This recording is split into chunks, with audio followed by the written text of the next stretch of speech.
Nasubukan mo na rin ba gawing lumpia yung corned beef? Tara, subukan natin, gawin natin ngayon.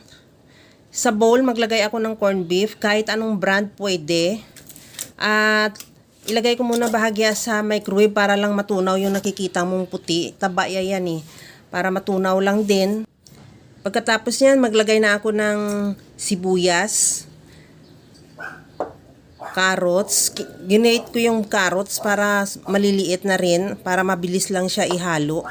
Lagyan ko rin ng bell pepper at grated cheese. Depende sa iyo kung gaano karami ang ilagay mo. Basta tansyahin mo na lang din. Sa akin mga 50 grams lang yata na grated cheese yan. At lagyan ko na ng itlog at paminta. Maglagay na rin ako ng oyster sauce at breadcrumbs. Breadcrumbs yung pampa-binder natin. Kung wala kang breadcrumbs, pwede naman harina. At ihalo lang hanggang sa mag-combine yung lahat nating ingredients.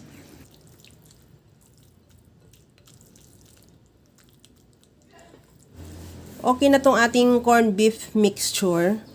Balutin ko na rin yan. Gamitan ko ng lumpia wrapper.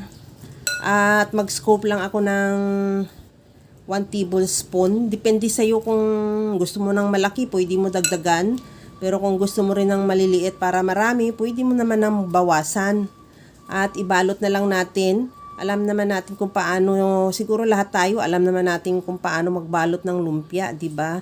Ganyan lang kasimple. At ituloy na lang natin yan sa pagbalot hanggang sa mabalot lang natin lahat yung ating mixture. At pagkatapos niyan, prituhin ko na.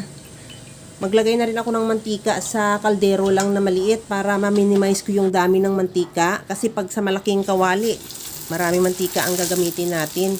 At iprito ko na rin yung ating lumpia. Antayin lang na maluto o mag-brown yung both sides. At pagkatapos yun, tanggalin na lang din natin yan sa kaldero. At ilagay sa strainer para makatulo yung excess na mantika. At ituloy na lang natin sa pagluto yung mga natira pa nating binalot na lumpia. At pagkatapos yan, ilagay na rin natin sa ating serving plate at ready to serve na yan. Kaya mga kalasa, kung nagustuhan mo yung ating video, please like na lang at pakishare na rin sa inyong mga friends. At kung bago ka pa lang sa aking channel, subscribe na at i-click mo na rin ang bell button para sa mga notification. Ito na mga kalasa yung ating corned beef lumpia na nasubukan ko rin siya, napakasarap niya at talagang lasang-lasa ko yung corned beef. Kaya mga kalasa, alam ko kayang-kaya mo tong gawin dahil sa sobrang simple at napakadali niya lang lutuin. Kagaya lang lagi sa sinasabi ko na wala namang hindi marunong magluto basta sa simpleng paraan lang.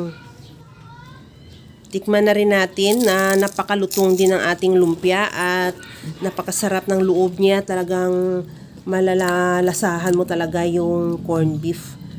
Hanggang sa muli mga kalasa, thank you for watching. Bye-bye!